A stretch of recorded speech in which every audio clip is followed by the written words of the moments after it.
오늘 살펴볼 하나님의 말씀은 요한복음 2장 가나 혼인잔치와 성전 정화 사건에 관한 말씀입니다. 오늘도 요한복음 2장 말씀을 가지고 그 뜻을 풀어나갈 때에 주께서 지혜와 계시의 영을 부어주사 하나님 뜻과 복음 진리를 밝히 깨닫게 되는 귀한 시간이 되기를 간절히 축복합니다. 오늘 살펴보고자 하는 요한복음 2장에 나오는 가나 혼인잔치와 성전 정화 이야기는 무엇을 말씀해 주려고 여기에 함께 기록해 놓았느냐, 그걸 중심으로 하여 한번 쭉 살펴보고자 하는데요.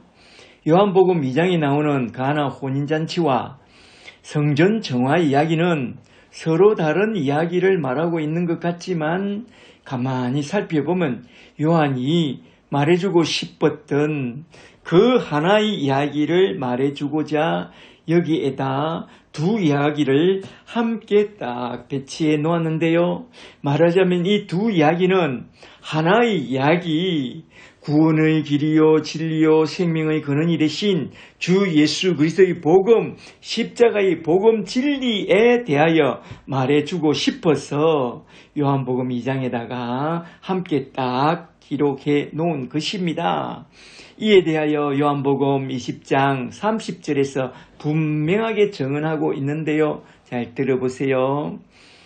요한복음 20장 30절에 예수께서 제자들 앞에서 이 책에 기록되지 아니한 다른 표적도 많이 행하셨으나 오직 이것을 기록하면 너희로 예수께서 하나님의 아들 그리스도이심을 믿게 하려 함이요 또 너희로 믿고 그 이름을 힘입어 영원한 영생을 얻게 하려 함이니라. 아멘. 그러므로 오늘 본 말씀을 살펴볼 때 사도 요한을 통해서 말씀해 주고자 하는 하나님의 아들 예수 그리스도의 복음 진리를 주의 깊게 잘 살펴봐야 한다 이 말입니다. 한번 잘 들어보세요. 첫째로 먼저 첫 번째 문단으로 들어가서 2장 1절부터 11절에 나오는 가나 혼인잔치에서 예수님이 처음으로 베푼 표적이 담고 있는 너무나도 중요한 메시지를 한번 좀 살펴보고 넘어가도록 하겠는데요. 먼저 2장 1절부터 좀 보세요. 2장 1절에 사흘째 되던 날 갈릴리 가나에 혼례가 있어 예수의 어머니도 거기 계시고 예수와 그 제자들도 혼례의 청함을 받았더니 포도주가 떨어진지라 예수의 어머니가 예수에게 이르되 저들에게 포도주가 없다, 포도주가 떨어졌다 하니 예수께서 이르시되 여자여 나와 무슨 상관이 있나이까 내 때가 아직 이르지 아니하였나이다. 아멘. 4절까지.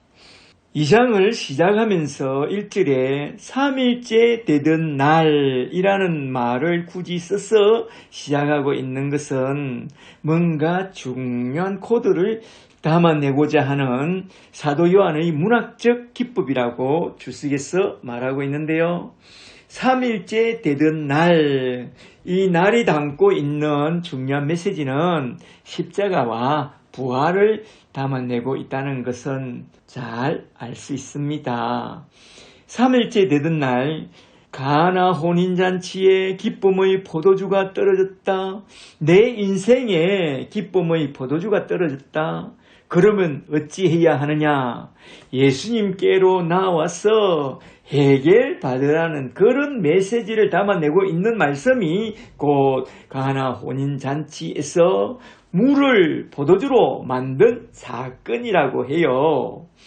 그러면서 물을 포도주로 만든 이 사건은 예수님이 처음으로 행한 표적이라고 11절에서 말씀하고 있는데요. 11절을 잘 보세요. 11절에 예수께서 이 첫 표적을 갈릴리 가나에서 행하여 그 영광을 나타내심에 제자들이 그를 믿으니라. 피스티오. 그런데 24절로 넘어가서 보니까 예수님은 그들이 믿은 그들의 믿음을 믿지 않았으니 우크 피스티오. 이는 그가 친히 사람 속에 있는 것을 다 아심이라고 말씀합니다. 말하자면 그런 기적을 보고 믿는 믿음이 참된 믿음이 아니라, 정말로 참된 믿음은 그런 기적 속에 담아내고 있는 표적이 가리키고 있는 십자가의 복음을 보고 예수를 제대로 알고 믿는 그런 믿음만이 참 믿음이라고 사도 요한을 통해서 우리에게 말씀해 주고 있는 것입니다. 아시겠어요? 그래서 첫 번째 문단에선 이러한 표적이라는 단어를 중심으로 하여 첫째로 표적에 대한 교리와, 둘째로 예수님의 때, 내 때에 대한 교리와, 셋째로 물을 포도주로 만든 표적이 담아내고 있는 복음 진리까지 한번 쭉 살펴보고 넘어가고자 하는데요. 한번 잘 들어보세요. 첫째로 우리는 먼저 표적에 대한 교리부터 좀 살펴보고 넘어가는 것이 참 좋겠는데요. 표적이란 무슨 말이냐? 표적이란 원어로 세메이온이고 영어로 번역하면 사인인데요. 표적은 뭔가 중요한 뜻을 담아내고 있는 그런 표지판과 같은 것을 표적이라고 말씀하고 있습니다. 주석을 보니 요한복음에는 그런 표적이 7개로 딱 나온다고 해요. 7개. 첫째로 제일 먼저 나온 첫 번째 표적은 2장에서 갈릴리 가나에서 물을 포도주로 만든 사건이요. 두 번째 표적은 4장에서 왕의 신하의 아들을 다시 살려내신 사건이요. 세 번째 표적은 5장에서 베데스다 연못가에서 38년 된 병자를 치유한 사건이요. 네 번째 표적은 6장에서 500여로 줄인 백성을 풍성히 먹여주신 그 사건과 또한 바다 위로 걸어오신 그 놀라운 사건이고, 다섯 번째 표적은 9장에 나오는 실로암 연못가에서 소경의 눈을 뜨게 해준 사건이요. 여섯 번째 표적은 11장에서 죽은 나사로를 무덤에서 살려내신 그 사건이고, 일곱 번째로 마지막 표적은 요한복음 19장과 20장에 나오는 십자가와 부활 사건인데요. 십자가와 부활이 왜 표적이냐? 잘 들어보세요. 십자가는 주님이 우리의 모든 죄를 지고 십자가에서 죽으심으로써 우리의 모든 죄를 다 사했다는 어마어마한 뜻을 담아내고 있는 그런 표적이라는 거요. 부활은 예수를 믿는 자들을 의롭다고 해주기 위해서 의 증가를 해주기 위해 다시 살아났다는 어마어마한 뜻을 담아내고 있는 그런 표적이라는 거요. 부활하심으로 의롭게 됐으니까 너희에게 의를 증가해 주노라 라는 의를 덧입게 되는 그런 기적과 표적이라는 거요. 이에 대하여 로마서 4장 25절에서 바울은 정확하게 설명합니다. 로마서 4장 25절에 예수는 우리가 범죄한 것 때문에 내어주고 우리를 의롭다 하시기 위하여 살아나셨느니라. 아멘. 우리 죄를 지고 십자가에 죽으셨고 또 부활하신 것은 우리를 의롭다, 의를 증가해 주기 위해서 다시 살아났다라고 바울은 정확하게 해석하고 있습니다. 십자가와 부활은 바로 이런 뜻이 담겨 있는 표적이라는 겁니다. 이러한 표적들은 예수님은 하나님의 아들 그리스도요, 예수님의 십자가와 부활 속에 담아내고 있는 하나님의 뜻을 믿는 자는 누구든지 제사함과 함께 의롭다함을 받고 영생 구원을 받게 된다는 중요한 뜻을 담아내고 있는 표지판 같은 표적이라는 것입니다. 요한복음 20장 30절에서 그렇게 증언하고 있죠.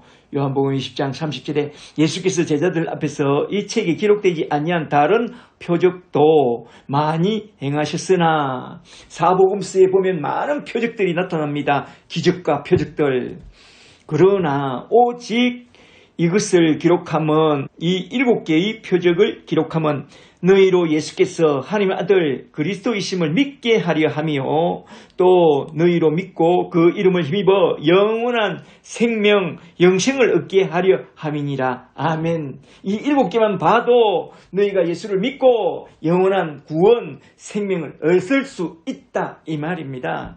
이렇게 예수님이 하나님의 아들 그리스도이심을 믿게 하고 예수님의 이름으로 영원한 구원을 얻게 하는 표지판과 같은 표적은 요한복음에는 딱 7개만 가져와서 기록해 놓았지만, 다른 복음서에는 더 많은 기사와 이적을 가져와서 이 모두는 예수님이 하나님의 아들 그리스도이심을 믿게 하고, 또한 예수님을 믿어 구원을 얻게 하려고 성경에 딱딱 기록해 놓은 표적이라는 것입니다.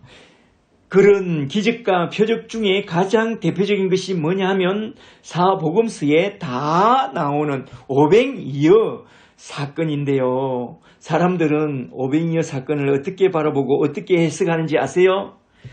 그 표적을 보고, 아하, 이게 바로 예수님이 하나님의 아들 그리스도 메시아 왕을 가리키는 표적이구나.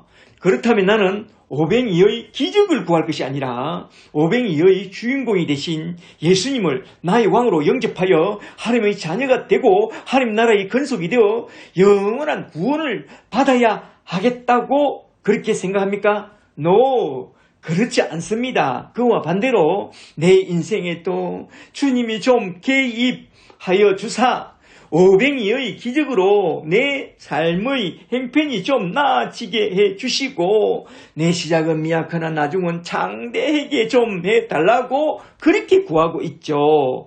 이 기적을 끌어와서 말하자면 주님이 보여주신 기적과 표적을 보고, 그런 기적이 나에게도 좀 일어나서 내 행편이 좀 나아지게 해달라고 하는 그 근거로 그 기적과 표적들을 사용하고 있습니다. 안 그렇습니까? 진실로 주님이 보여주신 기적과 표적을 보고, 아하, 이것은 과연 예수님이 하나님의 아들 그리스도이심을 알려주는 표지판이구나. 그렇다면 내가 이 기적과 표적을 보고 예수님을 하나님의 아들 그리스도로 알고 나의 왕으로 영접하고 예수님을 믿음으로 말미암아 구원을 받아야 하겠다고 그리 생각합니까?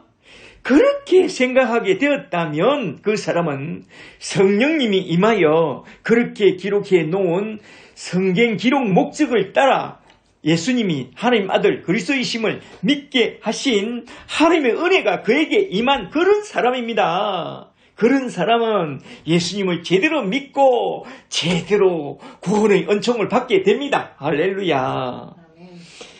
그러나 예수님이 행한 기사와 이적을 보고 그런 기사와 이적이 나에게도 일어나게 해달라고 애를 쓰고 힘을 써서 기도하여 나의 가치를 높이는 대로 나아간다면 그 사람은 예수를 믿기는 믿어도 아직 성령을 받지 않은 사람이요, 가짜 신자인 게 분명합니다. 나에게도 오병이어의 기적이 일어나게 해달라고 눈물로 기도하는 그런 사람이 있다면 그 사람은 그 안에 아직 성령이 없으므로 표적이 가리키고 있는 진리의 복음 말씀을 보지 못해서 그러고 앉아 있다는 것입니다. 그 안에 진리의 성령이 없으니 진리 위에 서지 못하고 그저 기적만 쫓아가게 된다, 이 말입니다. 그런 사람을 뭐라고 하는지 아세요? 마귀의 자식이라고 말합니다. 요한복음 8장 44절을 잘 보세요. 요한복음 8장 44절에 너희는 너희 아비 마귀에게서 났으니 너희 아비의 욕심대로 너희도 행하고자 하느니라. 그는 진리가 그 속에 없으므로 진리에 서지 못하고 항상 거짓을 말하나니 그는 거짓말쟁이요 거짓의 아비니라. 아멘. 그리고 마태복음 7장 22절에서 주님은 그런 사람들을 불법을 행하는 자들이라고 말씀합니다.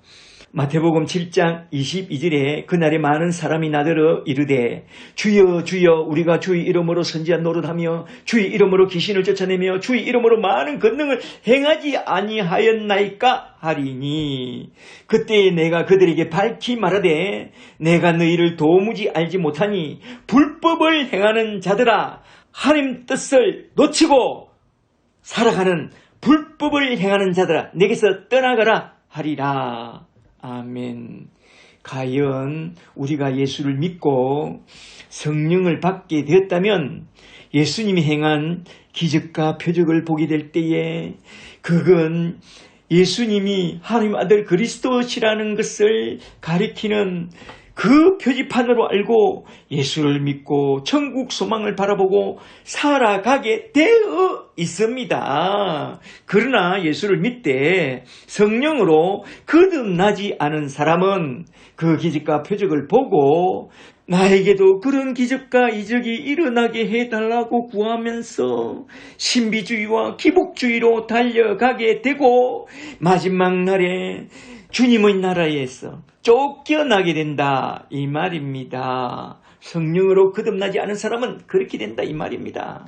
그러므로 오늘이라도 표적에 담긴 교리를 잘 배우고 성경에서 예수님이 보여주신 그 모든 기사와 이적에 담긴 그 표적을 볼 때에 그 기사와 이적은 모두 다 예수님이 하나님의 아들 그리스도라는 것을 믿게 하는 그런 표지판이라는 것을 잘 알고 나에게도 그런 기사와 이적이 일어나서 잘 때는 내가 되게 해달라고 할 것이 아니라 오 주여 예수님만이 하나님의 아들 그리스도요 나의 왕 나의 주로 모시고 영원한 천국을 바라보고 소망 중에 살아가도록 해달라고 기도하는 그런 예수의 사람 성령의 사람들이 다 되시기를 주 예수 그리스도의 이름으로 간절히 축복합니다.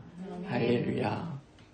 그리고 둘째로 이제 우리가 표적에 대한 복음 교리를 잘 알게 되었다면 이제 너무나도 중요한 예수님의 때, 내 때에 대한 복음 교리까지 한번 좀 살펴봐야 하겠는데요. 2장 1절부터 잘 보세요. 1절에 갈릴리 가나에 혼인잔치가 있었는데 그 잔치집에 예수님의 어머니가 거기 계셨다고 해요. 주석을 보니 그 어머니가 그 잔치집의 친족이었다고 해요. 그 집 일꾼들을 부리는 것을 볼 때에 그렇다는 거요. 2절에 예수와 그 제자들도 혼인잔치에 청함을 받았는데 3절에 잔치집에 포도주가 떨어진지라 예수님의 어머니가 예수를 찾아와서 말합니다. 저들에게 포도주가 떨어졌다고 말합니다. 말하자면 이걸 어떻게 하면 좋으냐? 너가 어떻게 손을 좀 써보라 이거죠. 그때 마리아는 알았습니다. 예수님이 요단강에서 세례를 받고 올라올 때 하늘이 열리고 성령이 비둘기같이 내려서 그에게 임하고 하늘에서 음성이 들려 이르시기를 이는 내 사랑하는 아들이요 하나님의 아들이요 내 기뻐하는 자라고 한 그 놀라운 이야기를 듣게 되었을 때 그 어머니는 전에 가브리엘 천사로부터 수태고지를 받을 때 들은 그 말씀 예수는 하나님 아들 메시아라는 말을 기억해냈던 것입니다. 그래서 예수님에게 와서 너가 어떻게 좀 손을 써보라고 그렇게 부탁했던 것이죠. 그런데 4절을 좀 보세요. 이때 예수님이 그 어머니에게 하신 말씀이 참 이상합니다. 잘 보세요. 4절에 예수께서 이르시되 여자여, 이 여자여는 존칭을 합니다. 이것이 나와 무슨 상관이 있나이까? 내 때가 아직 이르지 아니하였나이다. 그렇게 말해놓고선 그 다음 구절을 보니 물로 포도주를 만드는 기적을 베풀어서 포도주를 그 잔치에 공급해 줍니다. 그런데 왜 이렇게 말씀했을까요? 내 때가 아직 이르지 않았다. 이 말씀이 키워드인데요. 이와 거의 유사한 사건을 좀 살펴보면 그 답이 딱 나오는데요. 요한복음 7장 2절을 좀 보세요.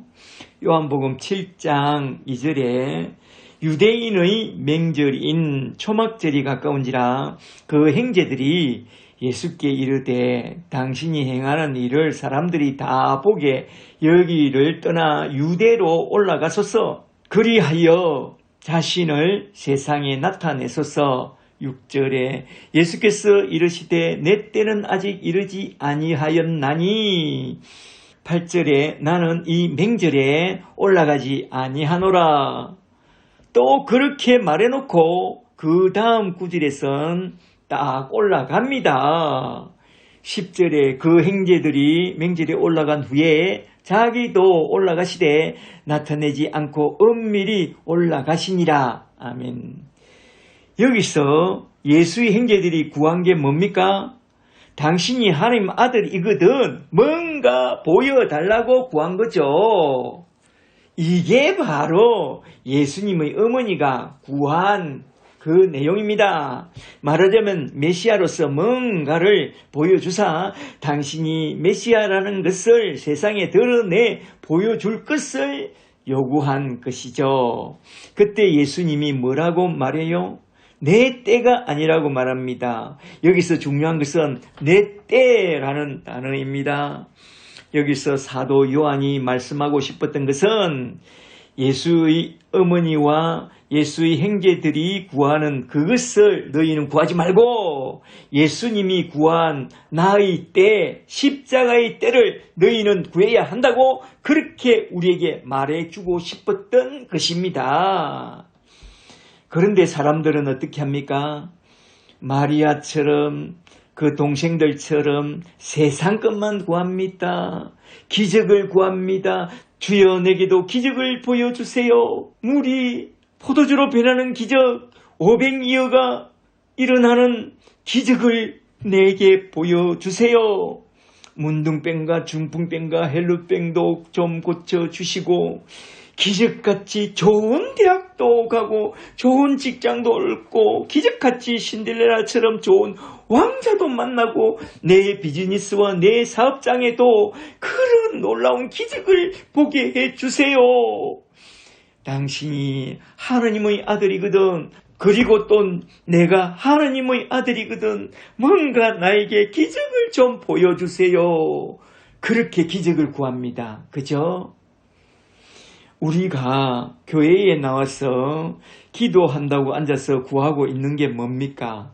바로 그런 기적 아닌가요? 이건요, 저 마귀 사탄이 구한 것과 똑같아요. 우리가 그런 표적과 기적을 구하고 있다면 저 마귀 사탄이 구한 것과 똑같다 이거요. 너가 하나님의 아들이거든 돌떡을 만들어 봐라. 성전에서 뛰어내려 봐라. 저 높은 산에 올라 권력을 한번 잡아 봐라. 라고 주님께 요구했습니다. 저 마귀 사탄이 구한 것과 똑같은 그런 것을 구한다면 당신은 바로 마귀 사탄의 종이라는 것입니다. 그때 주님이 뭐라고 했습니까? 사탄에게 사탄아 물러가라. 불법을 행하는 자들아 나를 떠나가라. 라고 했습니다.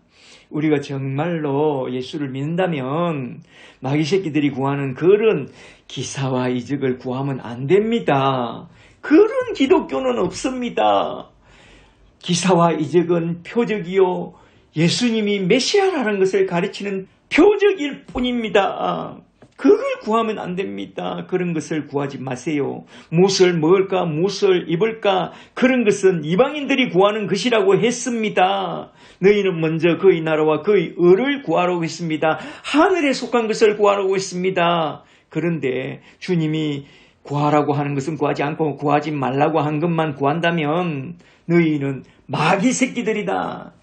너는 나와 아무 상관이 없으니 주여 주여 하고 주접떠지 말고 나를 떠나가라. 성경을 문자적으로 보고 육신적인 기적만 구한다면 너는 불법을 행하는 자라고 주님께서 책망할 것입니다. 여기서 예수님은 그의 어머니와 그의 형제들이 구하는 것을 딱 거절하고 하신 말씀은 내 때가 아직 이르지 않았다라고 말하는데요. 여기서 중요한 키워드는 내 때입니다. 사도는 내 때라는 단어 속에 우리 기독교 핵심 교리를 다 담아내고 있는데요. 그렇다면 내 때, 호라, 에고, 내 때란 언제를 가리키고 있냐? 그것이 바로 십자가의 때를 가리키고 있습니다.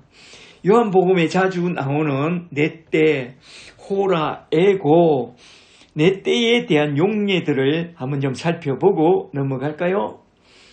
첫째로 요한복음 8장 20절을 좀 보세요. 요한복음 8장 20절에 이 말씀은 성전에서 가르치실 때에 헌금함 앞에서 하셨으나 잡는 사람이 없었으니 이는 그의 때가 아직 이르지 아니하였음이니라. 둘째로 요한복음 12장 23절을 좀 보세요. 12장 23절에 예수께서 대답하여 이르시되 인자가 영광을 얻을 때가 왔도다. 내가 진실로 진실로 너희에게 이르노니 하나의 밀이 땅에 떨어져 죽지 아니하면, 말하자면 내가 죽지 아니하면 하늘 그대로 있고 죽으면 많은 열매를 맺느니라. 아멘. 이건 십자가의 때를 말하고 있죠. 셋째로 요한복음 13장 1절을 좀 보세요. 13장 1절에 유월절 전에, 마지막 유월절 전에 예수께서 자기가 세상을 떠나 아버지께로 돌아가실 때가 이런 줄 아시고 세상에 있는 자기 사람들을 사랑하시되 끝까지 사랑하시니라. 그리고 넷째로 요한복음 16장 32절을 좀 보세요. 16장 32절에 보라 너희가 다 각각 제 곳으로 흩어지고 나를 혼자 둘 때가 오나니 벌써 왔도다. 그러나 내가 혼자 있는 것이 아니라 아버지께서 나와 함께 계시느니라. 그리고 다섯째로 요한복음 17장 1절을 좀 보세요. 17장 1절에 예수께서 이 말씀을 하시고 눈을 들어 하늘을 우러러 이르시되 아버지여 때가 이르렀사오니 아들을 영화롭게 하사 아들로 아버지를 영화롭게 하옵소서. 아멘. 마지막으로 대제사장으로서 기도하죠. 십자가를 지기 전에. 이렇게 말씀하고 있는 때, 호라, 특정한 이 때는 예수님이 잡혀 십자가에 돌아가실 그 때를 말해요. 예수님은 이 때를 위하여 왔다고 했고 이 때가 하나님 뜻을 이루는 그 영광의 때라고 말합니다. 예수님은 그 때가 차서 십자가에 달려 돌아가실 바로 그때 우리의 모든 죄를 사해 주시고 죽으시고 부활하시고 성천하사 성령을 보내주실 때에 예수님의 영, 성령님이 우리 안에 훅 들어오사 이제부터 우리는 제약된 세상으로 달려가던 그 걸음을 딱 멈추고 딱 돌아서서 하나님의 나라와 그의 의를 구하는 거룩한 새 사람이 되게 해 줍니다. 예수를 제대로 믿고 제대로 성령을 받고 제대로 거듭난 사람이라면 이젠 죄와 악과 세상에서 돌이켜서 하나님의 나라와 그의 의를 구하고 진리를 구하고 하늘에 속한 신령한 복을 구하게 되어 있습니다. 그런데 예수를 믿는다고 하면서 아직도 기적이나 구하고 허망한 것을 구하고 자기 소원 성취나 구하면서 잘 때는 나, 잘 나가는 나를 구한다면 그 사람은 구제불능입니다. 혹 내가 그런 기적을 좋아하고 그런 기적을 구하고 있다면 깊이 회개하고 돌이켜 다시 십자가의 복음을 듣고 예수를 제대로 믿고 성령부터 딱 받아야 합니다. 그리하면 변하여 새 사람이 될 것이요 새로운 피조물이 되어 하늘의 신령한 복으로 항상 기뻐하게 될 것입니다. 저와 여러분은 정말로 예수 십자가의 복음을 제대로 듣고 돌이켜 제대로 성령으로 거듭난 예수의 사람들이 다 되시기를 주의 이름으로 간절히 축복합니다. 아멘. 그리고 셋째로 우리가 표적에 대한 교리와 내 때에 대한 교리를 알게 되었다면 이젠 물을 포도주로 만들어내신 표적이 담아내고 있는 복음 진리까지 잘 알아야 하는데요. 잘 들어보세요. 우리가 예수의 이름으로 성령을 받고 새 사람으로 새로운 피조물로 완전히 거듭나게 되면요. 우리 속에 어떤 일이 일어나게 되느냐. 날마다 포도주로 잔치하게 되는 그런 일이 일어납니다. 말하자면 물같이 맹송한 우리 인생에 예수님이 들어오시면 포도주 같은 즐거운 인생으로 변화된다 이 말입니다. 우리가 예수를 믿고 진실로 예수님을 나의 왕으로 영접하면 물이 포도주로 변하듯 그런 변화된 인생이 되는데요. 정말로 예수님을 나의 왕으로 영접하면 나의 모든 죄를 사함받고 하나님의 자녀가 되고 영생을 얻게 되고 예수님이 내 안에 거하게 됩니다. 예수님이 내 안에 거하게 되는 순간 물 같은 우리 인생이 포도주 같은 즐거운 인생으로 변화된다 이 말입니다. 누구든지 그리스도 예수 안에 있으면 새로운 피조물이라 이전 것은 지나갔으니 보라 새 것이 되었도다. 아멘. 그런데 나는 예수를 믿고 예수님을 영접했는데 그런데 그런 변화된 기쁨이 나에게 없다면 왜 그런지 여기서 한번 잘 들어보세요. 오늘 본문 말씀을 잘 보면 혼인잔치집에서 예수님과 그 제자들도 초청을 받았습니다. 그리하여 예수님이 들어오니 영접도 잘 했을 것입니다. 안 그러겠어요? 예수님을 잘 영접한 그런 집에도 포도주가 떨어지고 즐거움이 바닥납니다. 여기서 잘 보세요. 문제는 그 집에서 예수님을 어떤 분으로 영접했나요? 손님으로 영접했습니다. 손님으로 영접하는 한 그렇게 포도주가 떨어지고 즐거움도 바닥나는 일이 언제나 일어나게 된다 이 말입니다. 그런데 예수님의 어머니는 예수님을 어떤 분으로 영접하고 있나요? 예수님의 어머니는 예수님을 그 연회장의 주인으로 영접하고 주님에게 주인으로서 뭔가 해주기를 기대하고 일꾼들에게 이렇게 말합니다. 그가 너희에게 무슨 말씀을 하시든지 그대로 행하라. 바로 그때였습니다. 주님은 그 혼인잔치집의 주인이 되사 기적같은 은혜를 베푸시고 물로 만든 포도주가 차고 넘치도록 공급해 주셨습니다. 여기서 우리는 큰 교훈을 얻어야 합니다. 내가 예수님을 믿고 예수님을 영접했다 손치더라도 혹 내가 예수님을 손님으로 영접했는지 아니면 나의 왕, 나의 주로 영접하고 있는지 우리는 우리 자신을 한번 잘 점검해 봐야 됩니다.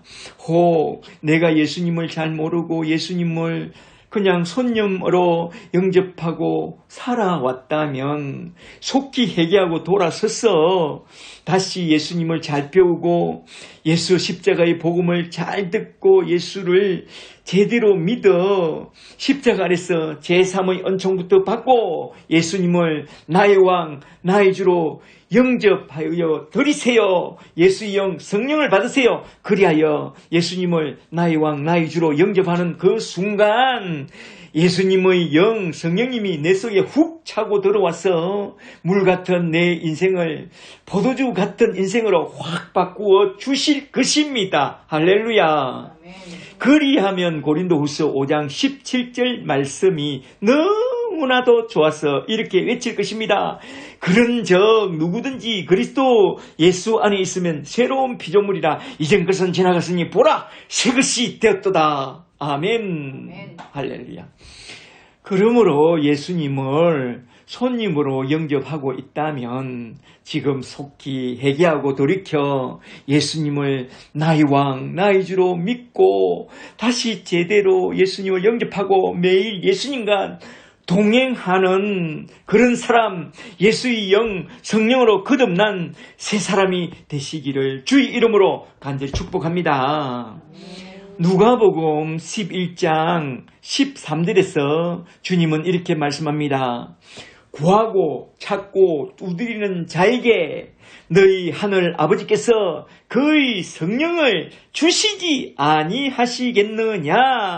그러므로 너희가 예수를 믿되 그의 성령을 구하고 찾고 두드려서 성령부터 받고 거듭난 새 사람이 되어 오늘도 내일도 날마다 내 안에 내 영혼의 혼인잔치의 기쁨이 늘 차고 넘치는 그런 사람들이 다 되시기를 주 예수 그리스도의 이름으로 축복합니다. 아멘. 이제 두 번째 문단으로 넘어가서 요한복음 2장 13절부터 25절에 나오는 말씀, 예수님의 성전 정화 속에 담아내고 있는 복음 진리에 대하여 한번 좀 살펴보고 딱 마치고자 합니다. 먼저 2장 13절부터 좀 보세요. 13절에 유대인의 유월절이 가까운지라. 다른 복음서에는 그냥 유월절이라 하는데 요한은 왜 굳이 유대인의 유월절이라 할까요? 유대인의 유월절이 가까운지라. 예수께서 예루살렘으로 올라가셨더니 성전 안에서 소와 양과 비둘기 파는 사람들과 또 돈 바꾸는 사람들이 앉아있는 것을 보시고 노건으로 채찍을 만드사 양이나 소를 다 성전에서 쫓아내고 돈 바꾸는 사람들의 돈을 쏟으시고 상을 엎으시고 비둘기 파는 사람들에게 이르되 이것을 여기서 가져가라. 내 아버지의 집으로 장사하는 집을 만들지 말라 하시니라. 아멘. 그랬더니만 18절에서 이에 놀란 유대인들이 뛰쳐나와서 말합니다. 당신이 뭔데 이러느냐? 당신이 왜 이렇게 해도 되는지 우리에게 무슨 표적을 보이겠느냐라고 말합니다. 여기 18절에 나오는 표적 세메이온이라는 이 단어를 주목해 보세요. 사도 요한은 앞 문단에 나오는 가나 혼인잔치에서 물을 포도주로 변화시킨 그 사건과 둘째 문단에 나오는 성전 전화 사건을 표적이라는 이 한 단어로서 묶어서 이 둘을 하나의 이야기로 쭉 전개해 나가고 있는데요. 그 하나의 이야기가 뭐냐면 구원의 길이요 진리요 생명의 근원이 되신 주 예수 그리스도의 복음, 십자가의 복음 진리에 대하여 말씀해 나가고 있습니다. 끝까지 한번 잘 들어보세요. 예수님은 왜 이 땅에 내려왔다고 했습니까? 물론 마태복음 1장 21절에 의하면 자기 백성을 저희 죄에서 구원하려고 십자가를 지시려고 임마누엘 하나님 제2위 성자 하나님으로 내려오셨다고 했습니다. 그런데 말라기 3장 1절을 보면 언약의 사자로서 성전 문을 닫으러 내려왔다고 말씀하고 있습니다. 잠시 말라기 1장 10절을 좀 보세요. 말라기 1장 10절에 나 만군의 여호와가 이르노라 너희가 내 제단 위에 헛되이 불사르지 못하게 하기 위하여 너희 중에서 성전 문을 닫을 자가 있었으면 좋겠도다. 내가 너희를 기뻐하지 아니하며 너희가 손으로 드리는 것을 받지도 아니하리라. 아멘. 말하자면 너희가 만민이 기도하는 내 집을 강도의 소굴로 만들었도다. 그러므로 너희 중에 성전 문을 닫을 자가 있으면 좋겠는데 그가 누구냐? 말라기 3장 1절로 넘어가서 하늘에서 내려오실 그 언약의 사자가 곧 성전 문을 닫을 자로 내려오실 것이라고 예언하셨고, 그리하여 때가 참에 예수님이 성전 문을 닫을 자로 딱 내려오셨다 이 말입니다. 요한복음 2장 두 번째 문단에 나오는 성전 정화 사건은 곧 성전 문을 닫아야만 하는 그 이유를 말해주고 있는 그런 성경 전체 문맥 속에서 잘 살펴봐야 한다 이 말입니다. 다시 잘 보세요. 요한복음 2장 13절부터 시작되는 두 번째 문단을 잘 보시면 그 첫 단어가 유대인의 유월절이라는 단어로 시작하고 있습니다. 왜 굳이 유대인의 유월절이라는 단어로서 시작하고 있느냐? 이는 곧 십자가 위에서 유대인의 유월절이 다 사라지게 될 것을 말해주기 위해서 그렇게 언급한 것입니다. 본래 유월절은 뭘 예표하고 있죠? 하나님의 어린 양 예수의 피로 자기 백성을 구원하게 될 그 예표가 바로 유월절인데요. 이젠 예수 십자가 안에서 유대인의 유월절은 다 완성되고 없어질 것이다 이 말입니다. 다시 2장 13절부터 잘 보세요. 예수님이 유대인의 유월절에 예루살렘으로 올라가서 성전 안으로 들어갑니다. 그런데 예수님이 성전 안에서 제사 제물인 소와 양과 비둘기를 파는 사람들을 보고 또 성전세를 바치기 위해서 돈을 바꾸어 주는 사람들을 보고 채찍을 들고 내리치면서 크게 분노합니다. 왜 그리 했느냐? 그 이유는 내 아버지 집은 만민이 기도하는 거룩한 집인데 너희가 장사하는 집과 강도의 소굴로 만들기 때문에 예수님이 그렇게 분노한 것입니다.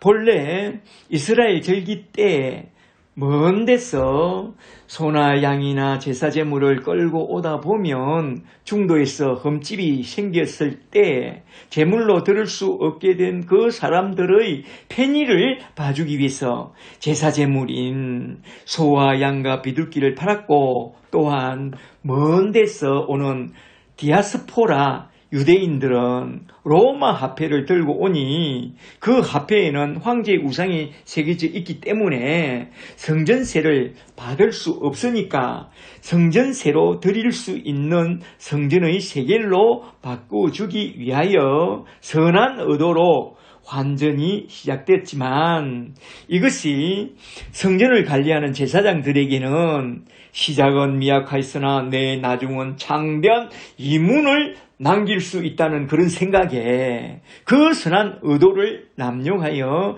성전 안에서 그렇게 큰 장사를 하여 큰 폭리를 취하는 짓을 일삼았으니 예수님이 그걸 보고 크게 분노한 것입니다.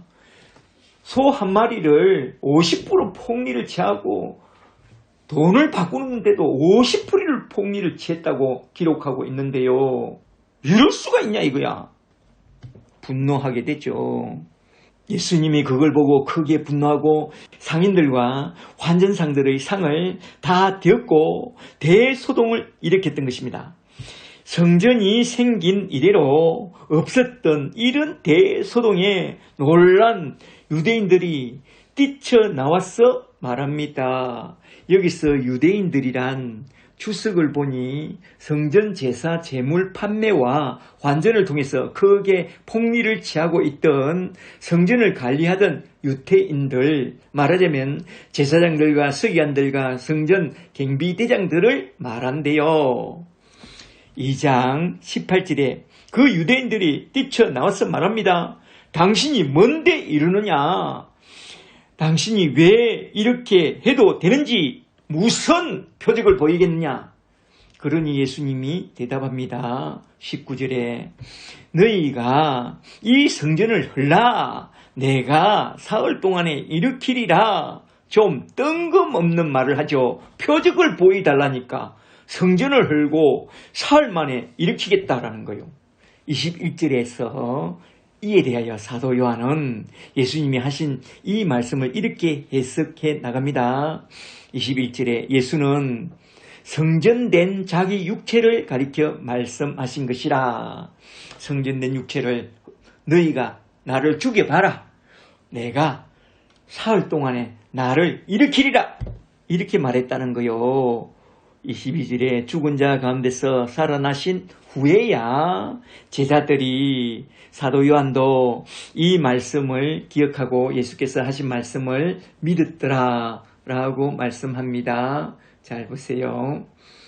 여기서 18절과 19절을 보니 당신이 왜 이런 난동을 부리는지 우리에게 무슨 표적이든지 보여주라고 하니까 예수님이 뜬금없이 너희가 이 성전을 헐라 내가 사흘 만에 일으키리라 라고 딱 대답합니다.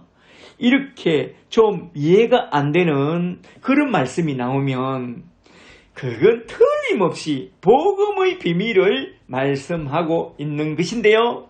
여기서 표적이라는 이 단어를 붙잡고 잠시 마태복음 12장을 좀 보세요.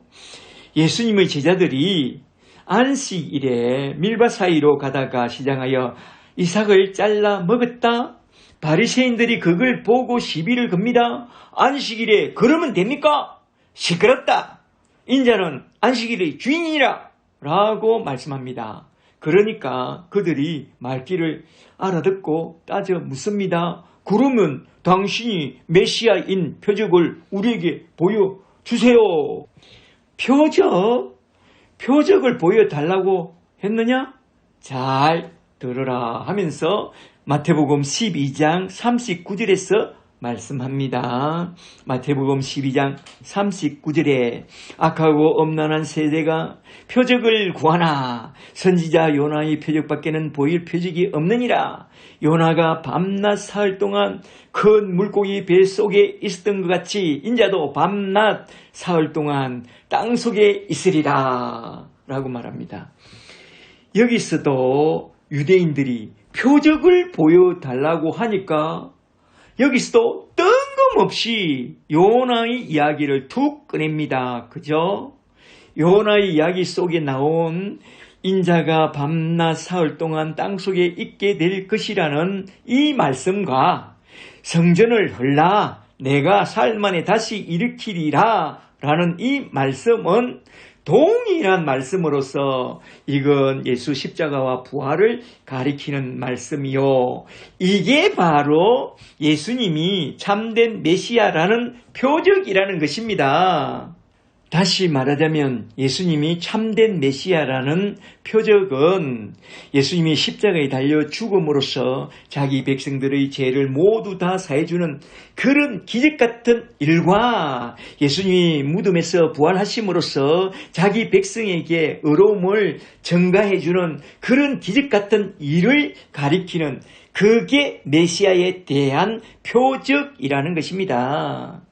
말하자면 예수님이 행하신 모든 기사와 이적은 모두 다 예수님이 십자가에 달려 죽으시고 부활하심을 통해서 자기 백성들을 저희 죄에서 구원할 문을 열어주실 것에 대한 예표로 등장한 표적이라는 것입니다. 기적은 다 십자가와 부활을 가리키는 표적이라는 것입니다.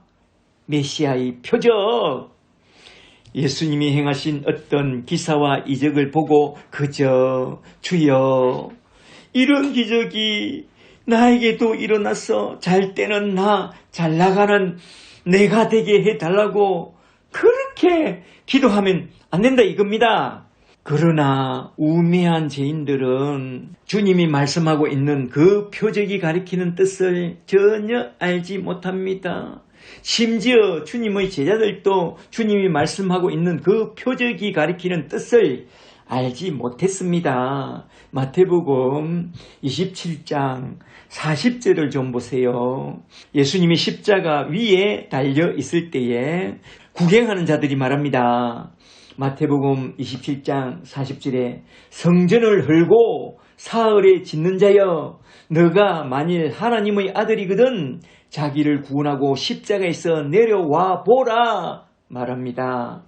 말하자면 십자가 아래 있던 자들은 성전을 헐고 사흘 안에 다시 세우겠다는 그 말을 전혀 이해하지 못했다는 것입니다. 물론 제자들도 성령을 받기까지 전혀 알지 못했습니다.